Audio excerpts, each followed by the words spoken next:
Hey guys, this is John. And Austin. And this is... Wait, no, I screwed that up. First of all, hold on. Making you nervous? No. We'll do our regular, real quick intro, and then we'll say we've got you here. Okay. Starting over. 3, 2, 1. Can we keep it all in? Yeah, we can keep that all in. No, we should just... Okay. Maybe. Just start over anyways. Put the whole part on YouTube to let them let everyone have a laugh at me. Okay. Hey guys, this is John. And Austin. And this is another episode of the Meatgistics podcast presented by Waltons. For those of you watching on YouTube, you just saw something a little behind the scenes. And we've got Steven Spurgeon here with us. Steven is one of our regional salesmen responsible for Oklahoma. And Steven's been with us 2 years now? Yeah, just over 2. Just over 2 years. Very interesting employee for us because he's got a good amount of experience actually managing his own plant. So not my plant. Plant. Sorry. Yeah, I didn't. You were responsible for the plant though. Yeah. So this is something that we're trying to do called Walton's Employee Meeting, where we go ahead and bring in a different employee that some of our viewers, customers, listeners, whatever, wouldn't normally get a chance to meet. We thought you would be a good one because of your extensive knowledge of running a meat processing plant. So first off, why don't we talk a little bit about the plant that you used to manage? What was the name? Wild Country Meats. Wild Country Meats in what, Oklahoma? They have 2 locations. The original one's in Hominy, Oklahoma, which is my hometown. Okay. And then they have a retail shop that opened a few years ago in Cleveland, Oklahoma. Okay. So, how many people? at the peak, we were over 50, but we had a steakhouse at the time. So we were running, processing, retail, and a steakhouse all at the same time. When I left, we were probably around 35 to 40 because the steakhouse wasn't operational anymore. Okay. And what were we doing? Beef? Were we doing hog? Were we doing bison? Everything. Beef, bison, hogs, a ton of deer. We do lamb and goat every once in a while. We do some llama. Okay. From time to time. We did an emu once. How was that? It was really weird. Once? Actually, I wasn't there for the slaughter. Okay. I was actually still in school at the time. We've done some water buffalo. Oh, We did a lot of bison. that's got to be intense. So Hominy is in Osage County. So actually, movie that just came out, the Leonardo DiCaprio Flowers of Osage. Killer of the Flower Moon. There you go. Yeah, that's literally 20 minutes north of Hominy. Okay. So a lot of cattle from Ted Turner's old ranch, which he recently sold to the Osage Nation. Okay.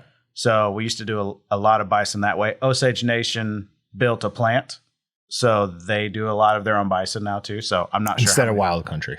Yeah, and I'm not sure how many bison Wild Country is currently doing, but Right. that number did decrease a little bit because of that. But bison are nuts, man. What's more intense, a bison or a water buffalo? The water buffalo was dead when it came to it, so that okay. wasn't. It was heavy. They're scary, man. The heads are just massive. I think that's the one they call the Black Death in Africa because they're so aggressive. Yeah. And I couldn't imagine being charged by one. It would be insane. Kurt Carter told us a story about a water buffalo. I won't repeat it. People can go back and look for that one, but it's a heck of a story. All right. So you had about 35 employees, you said? Yeah. Okay. How many, if you were doing beef that day, how many could you get through with 35 people? At the end of my time there, we could do 15 to 16 beef a day. Okay. And what does that entail? Like, are we talking about, were we slaughtering there? Were you actually Yeah. killing them? Okay. So coming in the door, killing them, skinning them, hanging them?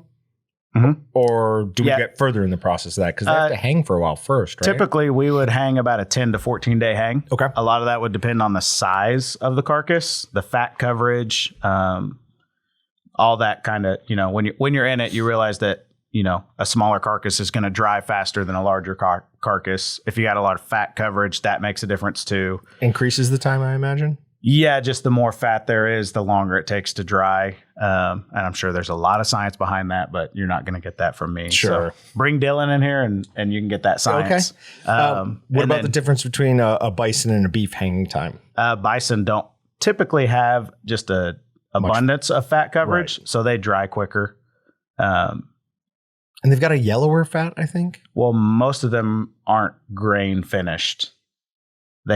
Some of them might be, depending on the operation. The ones that we did were mainly on grass a lot. Okay. So the fat tends to typically have a different color, yellower sometimes.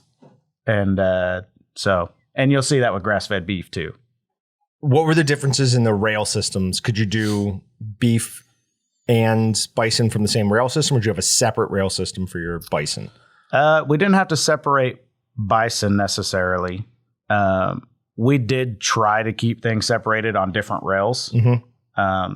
But just for like organization, both your rail systems were high enough that you could run a bison through it. Yeah, they were high enough we could run pretty much anything through it. We did, and I'm sure most commercial processors have run into this. Someone brings a bull in that weighs, 2,800 pounds, and your rail system just doesn't seem as big as it used to. Yeah. So now that's not common, but we did have a customer who would bring in about 5 bulls a year altogether, and they'd be 2,500 to 2,800 pounds live weight. And it's not fun to cut either. No, it's so big, it just wears you out. So, yeah. But yeah, typically you're not seeing that though. That's pretty rare. Were you breaking them down into primals and subprimals all the way down into steaks, or what were you doing? Yeah. So finished processing. Okay. So let me go back a little bit. We were custom exempt inspection, which means that you own a beef, you bring it to us, it goes back to you. Mm-hmm. We're not selling it to the public. Now they have gone inspected since I've been gone. So they do more state inspected than, they didn't do any when I was there. It was all custom, but we were running numbers that it was like, if we're booked full on custom, why go state inspected? Sure. It makes sense to a certain point. It all depends on your demographic, on what customers you have, where you're going with it. There's so many different avenues of meat processing that, just depends on what you need to do for your area. And we had just enough custom processing that we didn't have to really get into it. So if I'm a customer, I bring you 5 hogs, whatever, and I want summer sausage and snack stick made out of those, you guys would actually all the way down to the smoking and packaging. So like things similar to that. But you wouldn't be able to make that though, because that's designed to be sold, obviously, right? That's a retail package. Yeah. So basically what you would get is the same thing, except it would say not for sale. Okay. Meaning that you can't sell it. Right. That's why we sell like meat bags that say not for sale on them. All those go to the custom processing. Yeah. Yes. So it goes back to the end user who cannot resell it. Exactly. Because it hasn't Wink been and a inspected. nod. Now here's the thing. You own a beef, you sell me a side and you sell Austin a side. That happens when the animal is live. Right. Does it always work that way? No, but the agreement's been made ahead of time. yes, exactly. Exactly. So you're selling the live animal and he bought half, I bought half of the live animal.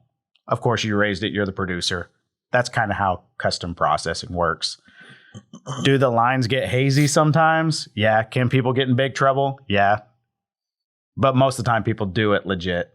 Okay. I'm sure there's a lot of instances where it's not legit, but for the most part, I think everybody, they try to do it right. Yeah, most people get away with it.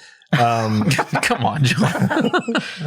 So what were some of the biggest challenges you had managing a shop of that size? The same problems I have, my commercial customers have too. Employment is the hardest thing, but I think that's with any Figured that business. would be, If you've got 35 people, Hominy is a town of about 2,500 people. So having 35 good employees is tough. Now, people drove in because it was a good business. Towards the end there, probably my last 5 years, we were able to offer benefits and all that stuff that small businesses typically can't do. Mm-hmm. And so it made it where we could hire a higher caliber of employee. But yeah, employment's always the hardest. And even talking to my customers today, it's just hard finding people. Plus, you can't find butchers. Yeah, that's fair. You have to train butchers. And that was one thing that I really enjoyed doing, was taking someone who had no experience, but they were a really good worker. They wanted to work hard, and taking them through cutting, taking them I didn't take them through packaging. My wife actually ran our packaging, which she just started working in Walton's too. So I wouldn't do that because she's way better at packaging than I was. So Okay. I don't. Why? Yeah. Don't mess We're with highly competitive. I don't want to do something that I already know she's better at me than. And then like going through the slaughter floor and teaching them, finding out where they're best fit. Because in my opinion, if you're not good on the kill floor, and we know that, I'm not going to put you on the kill floor. I want to put you where you're best. What does it take for someone to be good on the kill floor? Like just not freak out? It's a lot of personality. If you and your personality don't like it out there, Mhm. you don't need to be out there. And it doesn't take long to figure that out. So that's number one. Two is just attention to detail. You can't just have some guy in there just willy-nilly doing stuff in there. There has to be an extreme attention to detail out there because you can get people sick. Right. There's a lot of things that go on. You know, splitting a beef sounds pretty simple, but if you get off an inch and a half, you can really mess up everybody's steaks. Right. You're talking ribeyes, you're talking T-bones or strips and you mess stuff up bad. So attention to detail is huge. And the welfare of the animal. Sure. You want to make it as humane as possible. You don't want someone out there they're having a bad day because something happened at home and they're out there just treating animals like crap. Like you don't want that. So it's a level-headed person. Okay. And then you have some people who like it too much and you're like, Maybe we not need to you get this either. person off the kill floor. Maybe not you either. Maybe they should go to packaging. Yeah, that's So- interesting.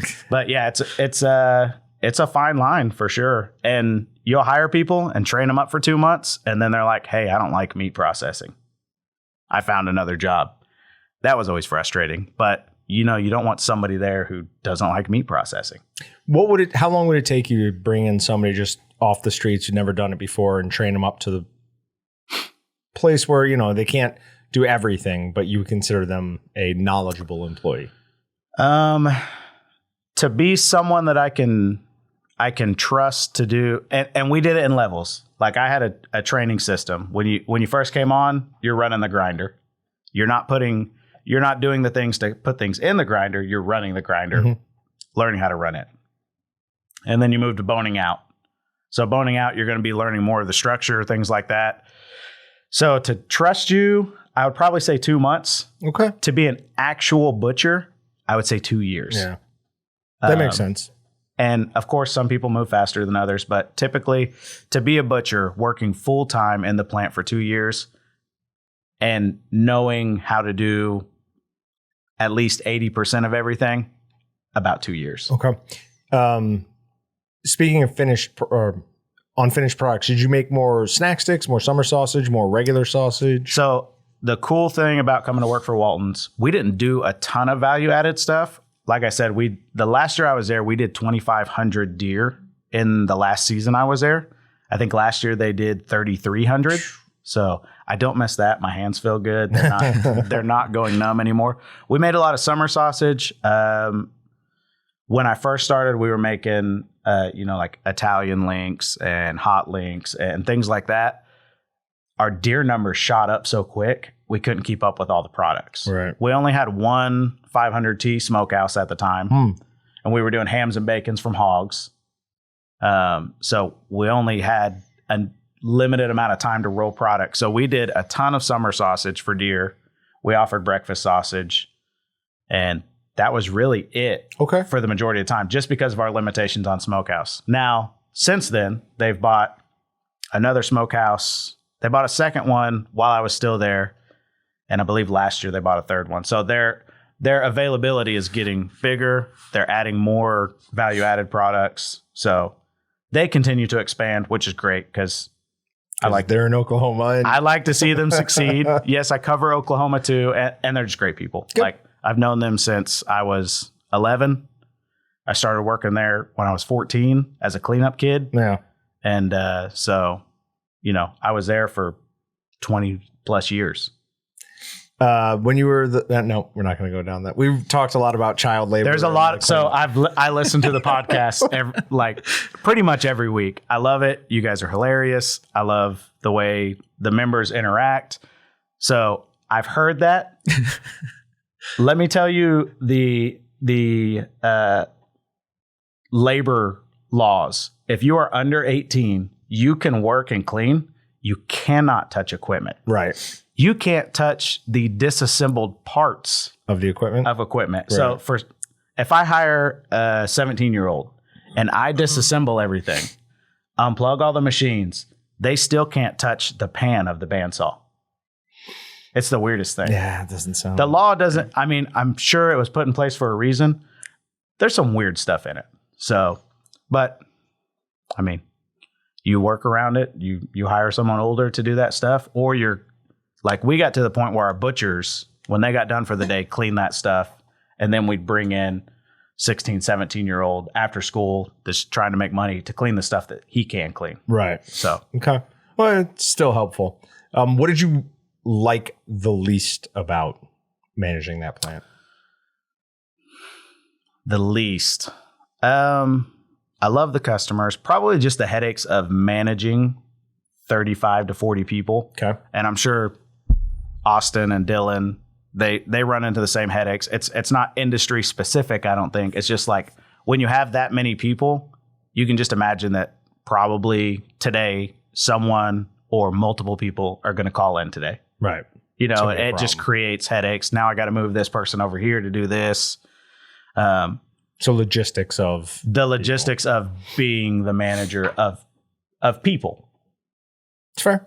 I still love meat processing. That's why I'm really glad I'm still in it on this side, and helping my commercial customers through things that I've faced before. That's turned out to be really well, and building relationships with those customers, which then in turns into sales. Sure. The more they trust you, the more they'll buy from you. So that's been great on my end to use that experience to help a customer get through something that I've been through before, and maybe not have to go through so many of the bumps that I went through. But I don't know. It's been a perfect fit. I like it. There's a few employees here that are rough around the You're edges. not quite so sure on. Yeah. One or no. two of those. No, everybody's pretty great. I know exactly who you're talking about. Yeah. All right. Is there anything else you want to talk about? Like anything you feel was would be interesting to listeners about running a meat plant? You know, I think you guys have talked about it before too, but the relationship between the producer and the processor is way more important than I think people put focus on. Okay. In terms of like how the processor does things based on what they have and what the producer needs. Sometimes I think that balance there, both sides need to know what they're expecting.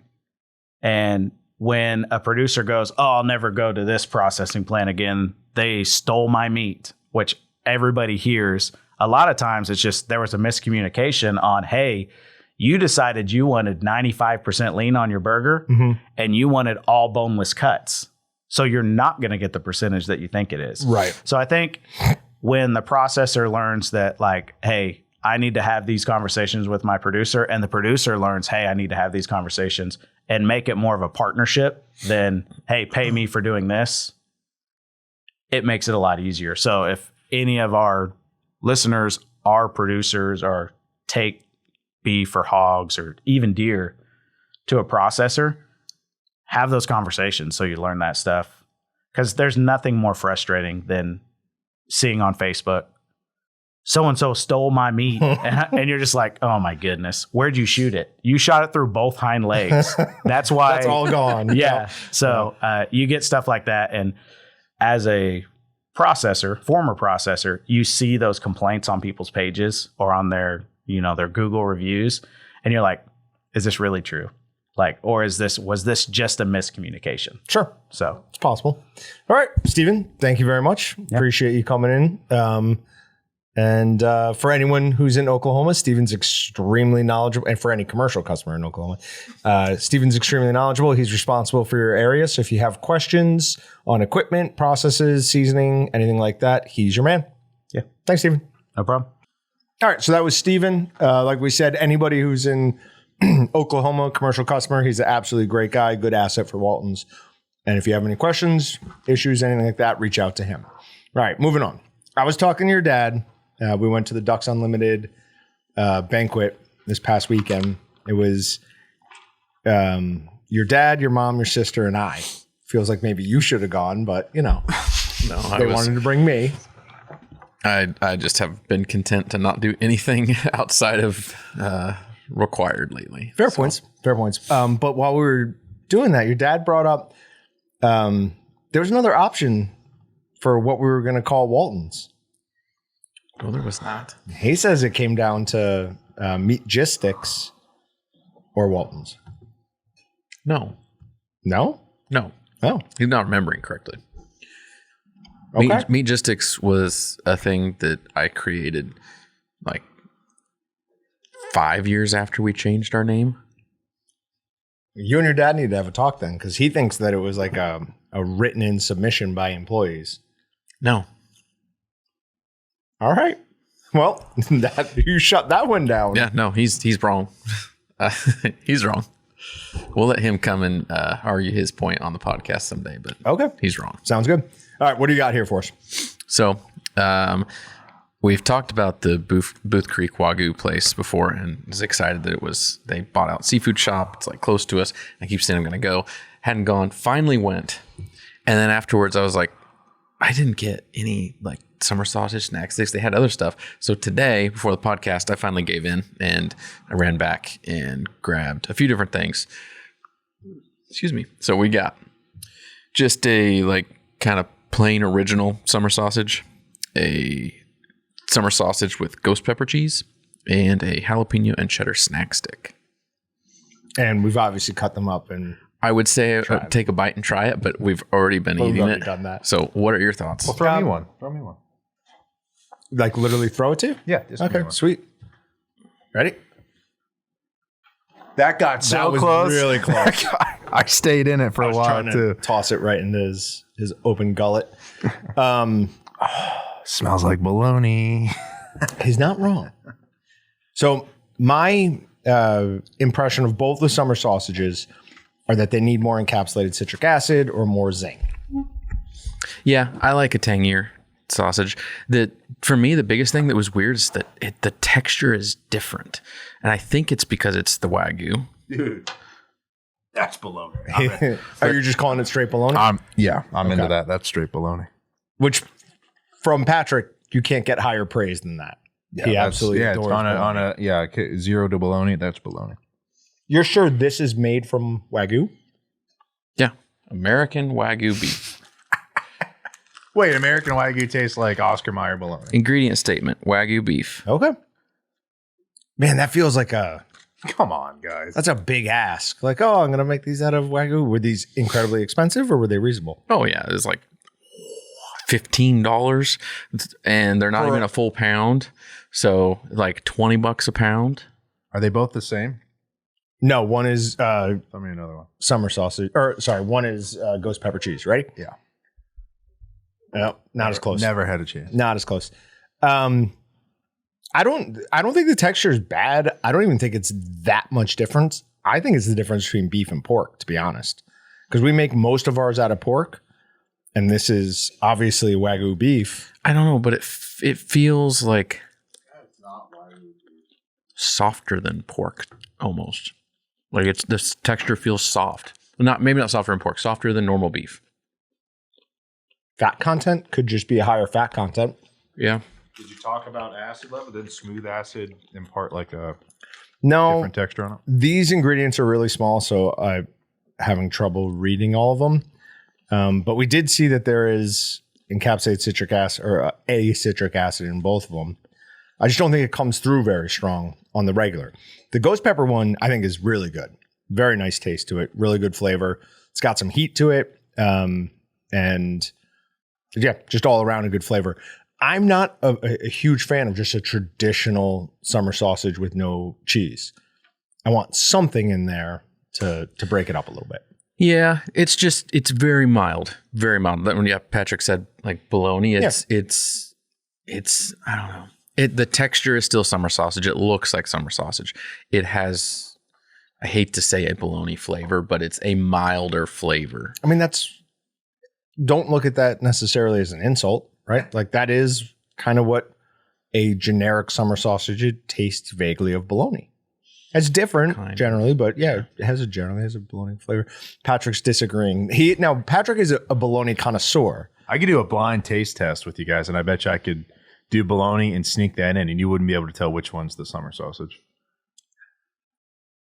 Here's why. I don't know about that. Yeah, you're wrong. Well, you don't get to look at it. No, I know. Let's bring it on. Save me a couple slices of that. It's the bologna episode, guys. It's what we've all been waiting for. It's okay if you skip this one. Yeah, don't worry. Just It's fast a Meg forward. episode.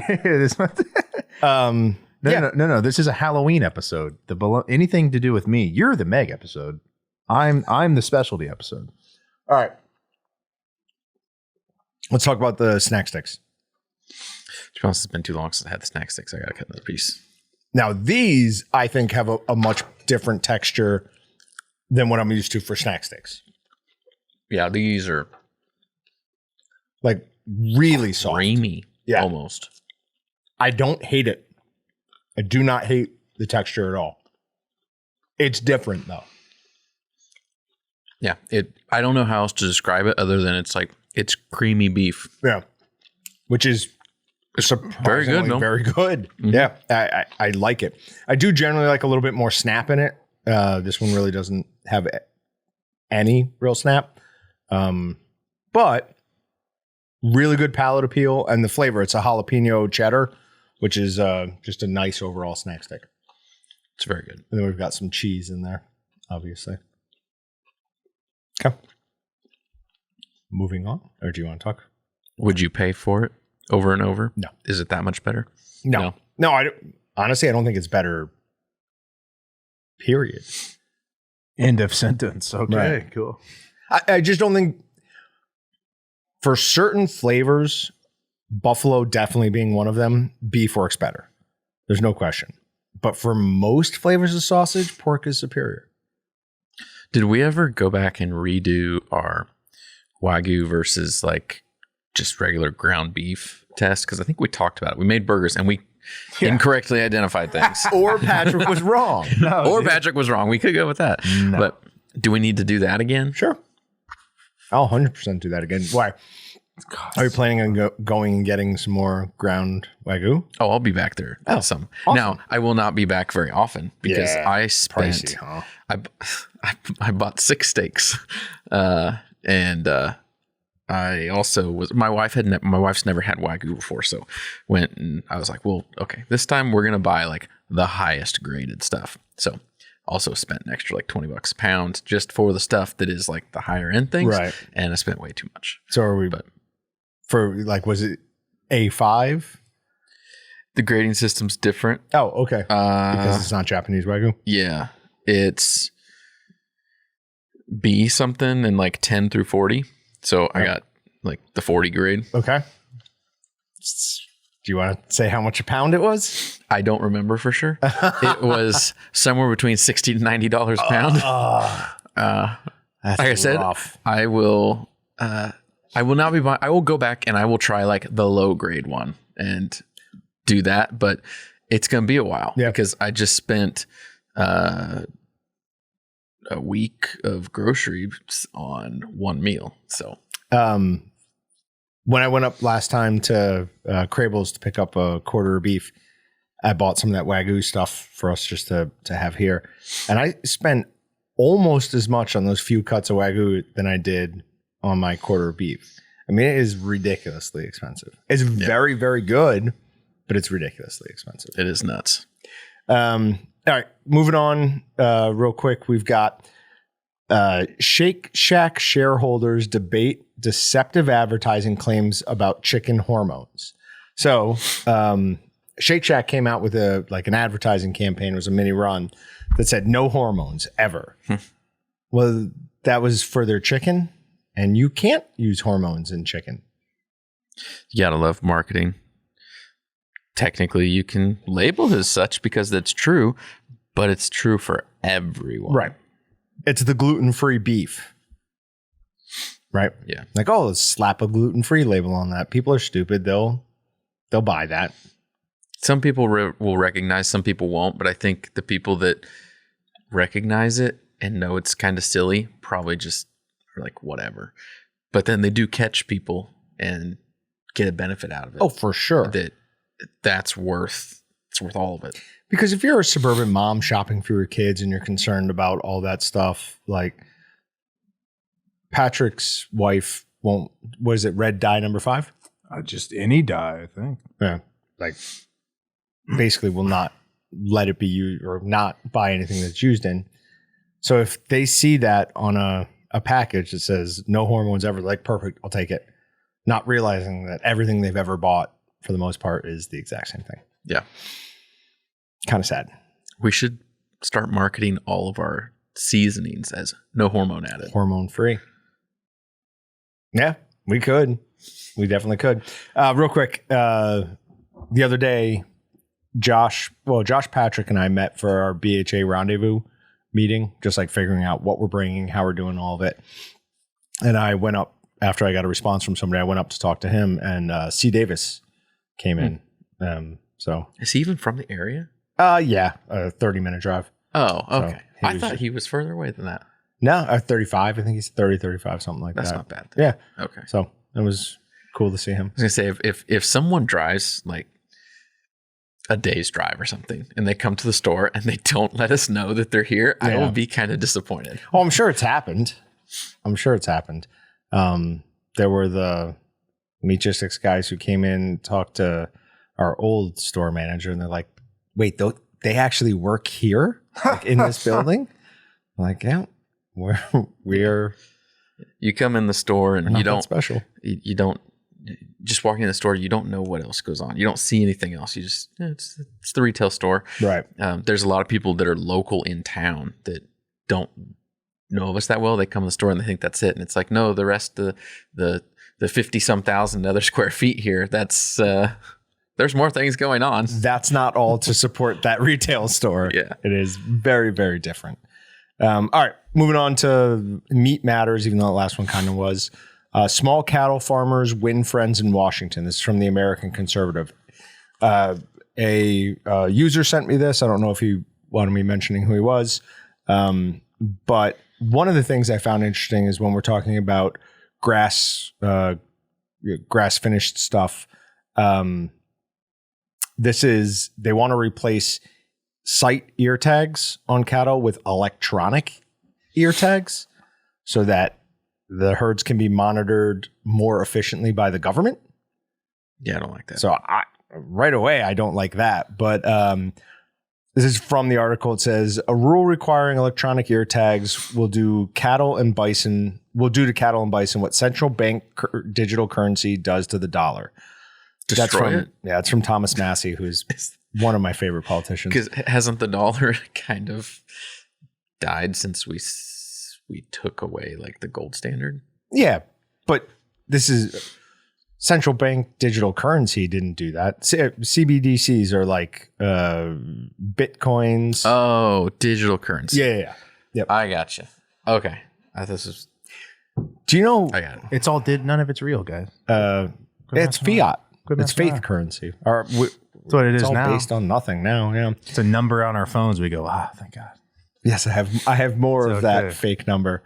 The sale of animals can be monitored and blocked if a farmer is not compliant. Compliance with 100 regulations won't be possible outside of a corporation. Farmers will become serfs to the corporations, and he's not wrong.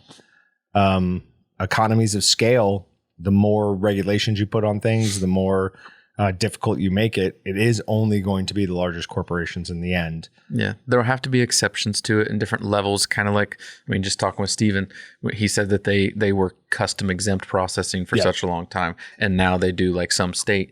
Like, well, there's then another level, USDA. You've got custom exempt. You've got custom exempt in retail and state inspection, USDA inspection. Different levels do different things, and not everyone is USDA. It takes a lot to process everything under USDA inspection. So you go before the processing, go to the raising of cattle, you're going to create the same system. You can't just say, everyone has to follow. I don't know. I guess you could, but it's going to destroy a lot of people. Sure. There has to be levels, or the better scenario is just don't do it. Why? why on this, the electronic ear tags? Yeah. Yeah, no, there is no good reason as far as If it's as far as I'm if it's concerned. beneficial, people will use it just naturally. Right. The producers will want to use it because it saves time, reduces costs, does something of benefit or value to them. So, Have you ever seen the movie Boiler Room? no. Patrick? No. Okay.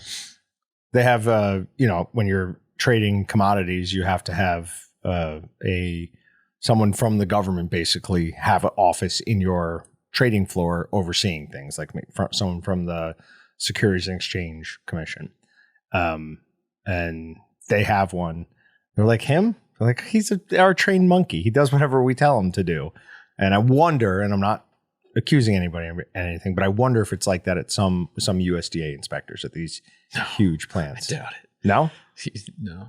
No, it's, You don't think Tyson Maybe. could throw, hey, here's an extra $800,000, blah, blah, blah. do you think they're bribing them? I don't know. I'm sure it happens. There's corruption everywhere. But I usually hear the opposite in that, yes, the inspector has an office in your plant. And it's usually more of a, hey, we have to deal with this instead of, hey, this is being helpful. Sure. But that's because the customers that we deal with are the smaller guys. True. I'm talking about, a mega conglomeration. I don't know, but I don't think you'll get anybody to admit to anything. I'm pretty sure on I their wouldn't. side, I'm pretty sure I wouldn't. The world may depending never on how know. far I was willing to go, though. Pizza recall as dire warning issued. So this is just sad that pizza is being lumped in with all this. Do you remember a year and a half ago when we were talking about all the plants burning down? Yeah. There is something going on with contamination in food supplies recently. Anybody who remembers, I was firmly on the side of all of that was just coincidence and lack of maintenance from everyone being overworked with COVID. And I think I'm on the same thing with this. But Richelieu Foods of Wheeling, Illinois, has voluntarily recalled one of its vegan pizza products after it was discovered contain traces of milk, posing a danger with milk and dairy allergies. Unfortunately, it's an allergy. It is an actual allergy. It is an actual allergy. But when I read that first, I was like, oh, these vegans, they're going to, I was like, oh, no, that's right. Somebody could get really sick from this. The product's labeled 365 Whole Food Market Vegan Ultimate Veggie Thin Crust Pizza. That is a ridiculous name. That's the Amazon way of naming things. Just make the name as long as possible. Have been distributed to 4 states in the U.S. According to the FDA, 144 individual pizzas have entered the supply chain. Each of these has a lot code of blank with best by date of June 15th, 2024. The product comes in green and white packaging. So probably shouldn't concern anybody too much who listens to this podcast, but maybe some of you are lactose or dairy intolerant. You can put whatever you want for a lot code, but I find it entertaining that their lot code is their best by date. It's not a bad way to do it. But normally lot codes you look at and you're like, yeah, that's weird. Or maybe you're like, oh, it's a Julian date, or like something that's not just blatantly obvious. Oh no, it's just blatantly obvious. It's 06-15-2024. I had a buddy named Julian that worked at Best Buy. You're kind of blowing my mind over here. I'm not even kidding. This is wild. I'm like, wait a minute. What is this? Is this a Wheel of Fortune before and after? My God. It was so not obvious to me that I just said blank because I didn't feel like reading the number. So I didn't see it. I just moved right on. Do you do the thing where you're reading a book and you don't know the person's name and you just make up a name for them in your head? Like it's a long last name instead of knowing how to pronounce it the correct way. You just go, 100%. Dr. Yep. And I just go, yeah. Dr. Naderber. Dr. Right. And then later on in life, you're reading out loud in class, you go, oh, I know. That's definitely not what it is. Yeah. Or you hear somebody else pronounce it, you're like, oh, wow, that's so far off. That's happened to me during this podcast, I think. And it was posthumously or posthumously. Like, how do you say that word? Posthumously. I always thought it was posthumously. I was like, who would laugh about something so incredible as that? But anyway, sorry. No, that's pretty good. All right. Pork and beef thieves in jail. A couple of meat thieves have been arrested. Captain Jim Hughes with the I thought it was Celine. Okay. But this happened right around us, so I assumed it was Salina. Yeah. It's Salina. Salina is in Saline Oh, County. jeez, that's very confusing. Saline County Sheriff's Office tell KSAL News that the security camera footage and a search warrant helped authorities gather evidence and arrest the Salina couple. Deputies arrested 54-year-old Wallace Holmes and 51-year-old Andrea Randecker in connection to a residential burglary that occurred last week in the 4700 block of North Woodward Road, where they emptied a freezer of packaged pork and beef. Captain Hughes says after last week's break-in, the property owner added some new surveillance system, which then caught Holmes on video when he returned to the property Monday to steal more items. So he must have gotten home and like, this is some quality beef. I've got to go back and get some more. A search warrant used at his Central Salina home uncovered some stolen items, including the meat, which was stamped with the victim's name on the butcher paper. Holmes and Randecker are both facing charges of burglary. God, that was a hard one. Burglary? Theft and trespassing, while Randecker could also be facing additional charges of possession of methamphetamine and drug paraphernalia. Come on, people. If you're going to do something illegal, at least be smart about it. Well, my question here Actually, is, don't, because then we catch you. Yeah, right. Keep being stupid. My question here is, I wonder if they were reselling the meat. Right? Because if they're the methamphetamine one, generally those people aren't like, oh, I want a steak. They're just like, I want to sell whatever I have for more meth. Right? So I don't know. But should I be you looking that on the dumb black market for beef is the question. Are you that dumb, though, to sell it with someone else's name on it? Like, Stamped come on the butcher paper? Well, I doubt they were repackaging it. So, yeah. I don't know. and the fact that they stole some, then went back a week later. I mean, if you stole a bunch of meat and you ate all that meat in a week, right? So they were probably selling it. So I need a black market beef hookup. Did it say how much they stole? It doesn't. Okay. It doesn't. I just found it funny that they went back. Yeah. Don't ever return to the scene of a crime. No. Always a bad idea. This is from Business Insider. There's apparently just so much bacon Americans care to eat, leaving pork producers scrambling. It is demand for pork in the United States is down 9% from 20 years ago. No way. Researchers from Kansas State University estimate, according to the Wall Street Journal. Production, meanwhile, is up 25%. That means producers now have more pork than they can sell. The National Pork Board, which provides consumer information and industry research about pork, estimates that annual pork consumption will drop by another 2.2 pounds per capita over the next 10 years if more young people do not start eating the meat. This is wrong. I'm going to make an effort to just start eating more pork to make up for. I got to keep eating more beef. And I've been gotta doing pick my up more part for pork. beef. I've definitely been doing my part on beef. We eat a lot of beef compared to. Pretty much what all we I eat used though to. is beef and chicken. I don't eat a lot of pork other than like sausage and stuff. Sausage, snack sticks, all that is obviously a lot of pork, but Maybe that's what we need to do. That's not good. Now, thinking of that, that's not good for us then. Because that pork's going down. Unless people are just making more beef products, or are they eating less of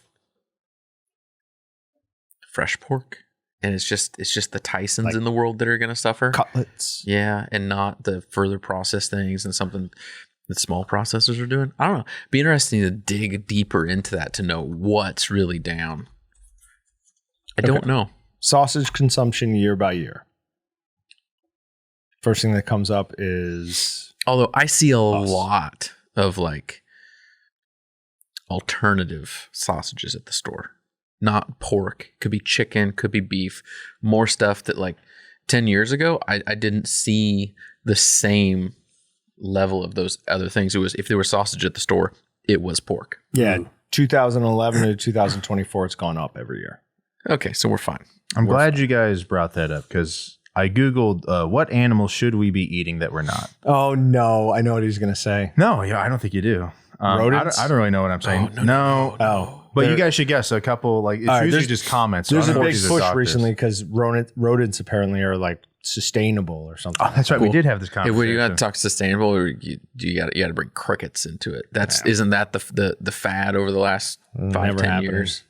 It's crickets, cricket flour, like everything related to crickets. This dude's saying kangaroos. Their meat is lean, healthy, and very low in cholesterol. And they are extraordinarily efficient at breeding. They do not contribute to greenhouse gases as cattle and sheep do, and they're perfectly adapt to the Australian environment, having evolved there. So, Okay. Do you know what else kangaroo meat is? I know. Disgusting. It's not good. Our kangaroo burger was terrible. Oh, yeah, I guess maybe in a burger. Did we have a kangaroo burger? Uh-huh. Dude, we got to make a list, and I got to go rewatch all these And just videos. figure out. I don't remember what we've ate. You- My got- memory's bad. Your brain can only accept so much incoming information before it just starts dropping things. Right. So those are things that your brain was probably like, we don't need this. That's probably an old Let's wives' drop tale. it. something I saw the other day said like you have to, if you want to learn something new, you have to forget something else. And I'm like, that's a lie. But No, I it's don't know. not. Maybe it is. Maybe it's legit. No, it's not. I don't know anything about our ERP system anymore.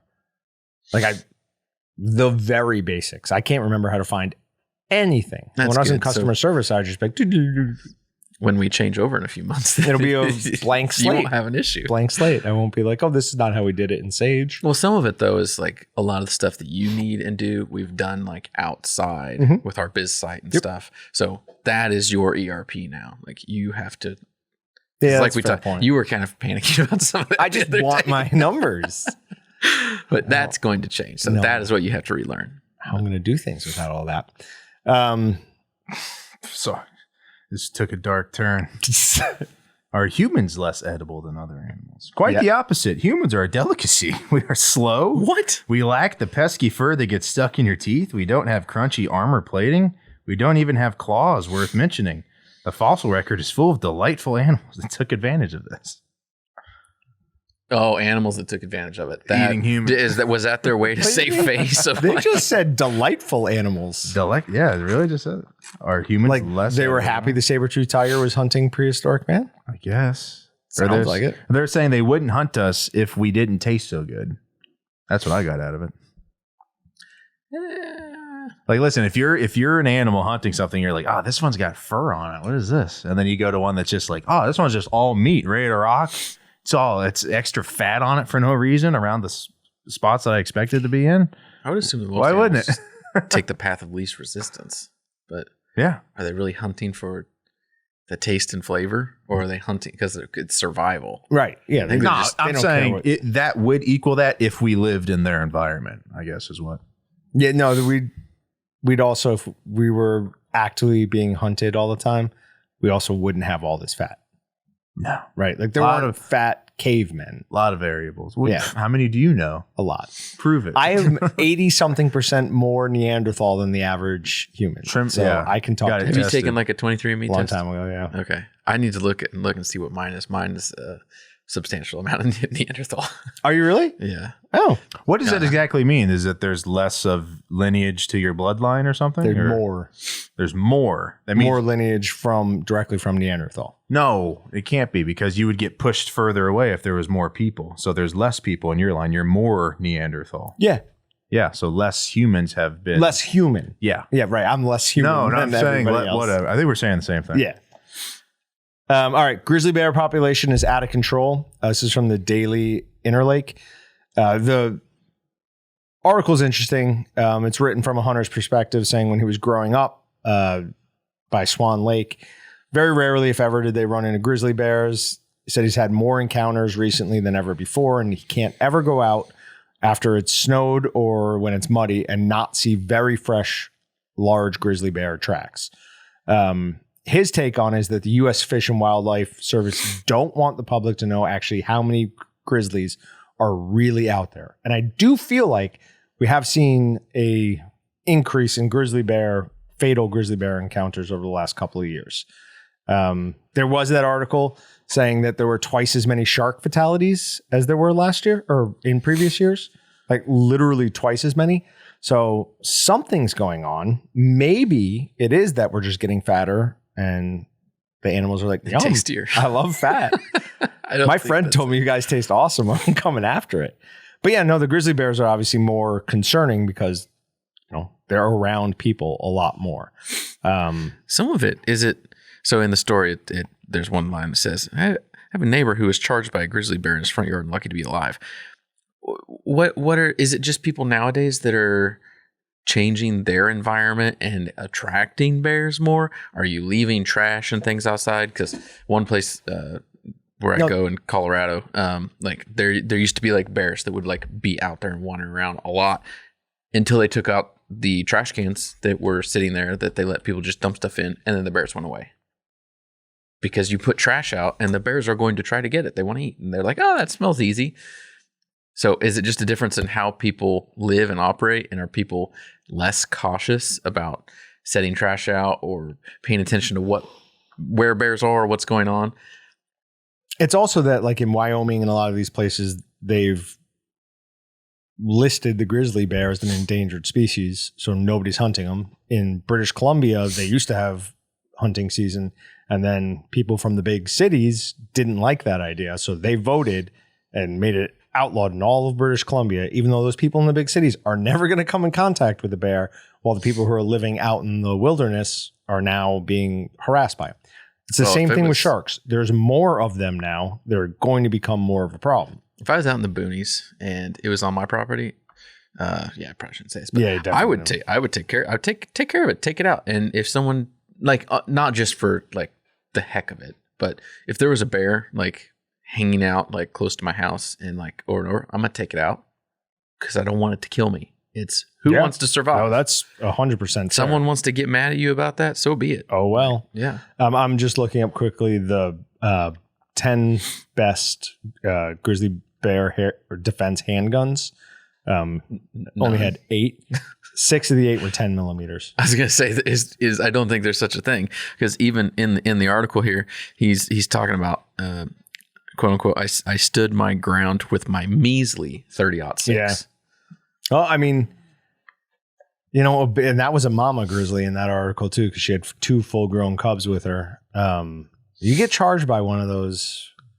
Good luck with the panic. Like your adrenaline's going to be so high. And B, unless you hit it dead right, it's still going to at least get you. You might kill it, but you're not going to kill it right away. I would not want to go bear hunting. If I was doing something in those regards, I would go bear killing. There's a big difference between the two. I would not go bear hunting. Fair point. Cheese recall expands to dozens of products as 2 people die. This is from Newsweek.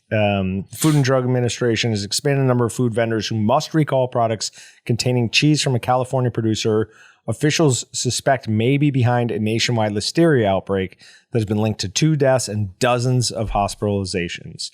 On Saturday, the federal agency added 3 new products by different companies to a growing list of recalls over fears they contained potentially contaminated queso fresca and cotija. I don't know how you say that one. Cotija. It's like Godzilla. No, I'm gonna. Cotija. See, I knew I'd get him. I knew I'd get him there. Manufactured by Rizzo Lopez Foods of Modesto, California. So just another, just more and more recalls seem to be happening. Oregon health officials confirmed first human bubonic plague case since 2015. That's pretty awesome, right? Don't say that. That's heavy metal. An Oregon resident has been infected with the state's first case of bubonic plague since 2015. The resident was likely infected by the plague by their symptomatic pet cat. I knew it. So cats hold the plague. Wait, I thought they were the reason the plague went away, right? Well, because people started killing cats. No, they said there was a reason for the plague was because black cats became bad luck. No. So they killed them, and then the rats overtook everything. I was going to say, I thought the rodents were witches had cats. So they started to get rid of all the cats because they're afraid they were witches. So right. So the rats had a lice on them that caused the plague. Yes. If you had cats, you didn't get the plague. So they thought, oh, you're a witch because you don't have the plague. But it was the cats that was driving the rats and mice away from people. So, yeah. So that caused the plague. What? Them killing the cats. Is that what you said? Yes. Okay. Yeah. Because they thought they were witches? I thought it was just associated with witches, but he's probably right. It's all bogus, dude. Who knows any of this? So if the only thing in my head when we're talking cats and witches, I immediately go to Monty Python. What? So, isn't that right? No. Am I thinking the wrong duck? Thing? Damn it. Yeah. Close. Do they not talk anything about?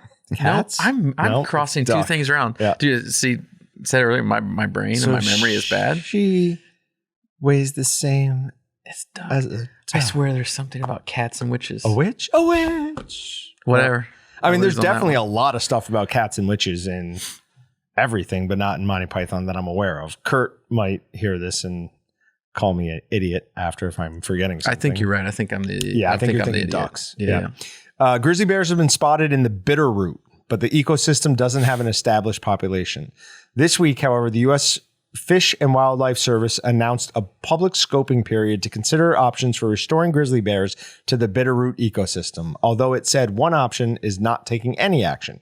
That is the correct action to take because I go to the Bitterroot system almost every year when I go to Missoula for Backcountry Hunters and Anglers Rendezvous. Thankfully, I will not be going this year because it's in Minnesota, Minneapolis. But the first year we went to this beautiful farmhouse in the middle of nowhere. And as it started getting darker out and I was walking back to my car, I was giving these two ladies a ride back and just brought up grizzlies. And they're like, oh, don't worry about it. There's no grizzlies in the Bitterroot. And I was like, oh, okay. I'm like, I feel way more comfortable walking around in the middle of the night now, but now I will no longer do that. That was the same year that I gave three ladies a ride home. One of them was the keynote speaker and nobody knew that I took her home. And they spent like an hour and a half walking the grounds looking for her, worried that something had gotten her. Oh, gosh. Yeah. That was funny. No, just John. Just John being an idiot, doing whatever he wants, not listening. But yeah, so that is all of the ones I had for wild card this whatever. Wild card podcast. Is that all we have? That's all I have. We're trying to update to the new ticketing system and do a bunch of things in there, so I didn't have a ton of time to just like look for things. We still went over an hour. Well, we had it'll probably Steven. shorten down to 50 minutes, but Steven was a good guest. Mhm. So it felt short because I didn't talk much through that. no, that was funny when I was interviewing Ryan, I was like, hey, do you want to come? You're like, do I need to come? They're like, you do all the talking. And I was like, oh yeah, that's true. Like anytime we have another guest on, it's almost always me hogging the conversation from the Walton side. Just fine. I just have so many questions. I'm inquisitive. Okay. We'll go with that. Yeah, sure. Right.